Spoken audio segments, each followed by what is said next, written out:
জাপানি লোকের ভালো কিছু অভ্যাস আপন করে নেন। সবার প্রথম টয়লেট ক্লিনিং।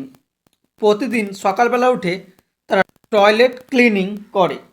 এতে তারা মনে করে আপনি নিজের জীবনে সমান মনোভাব বজায় রেখে ও ভদ্র হতে থাকেন। কোনো কাজকে বড় অথবা ছোট মনে না করে পরিষ্কার রেখে আরও জাগ্রত হয়ে যান। দ্বিতীয় তাদের অভ্যাস গোমেন নাসাই।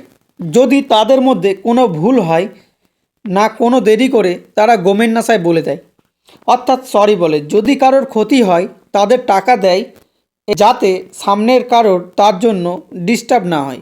তৃতীয় অভ্যাস, তারা সবসময় জুতো বাইরে রেখে লোকের ঘরে যাওয়া পছন্দ করে।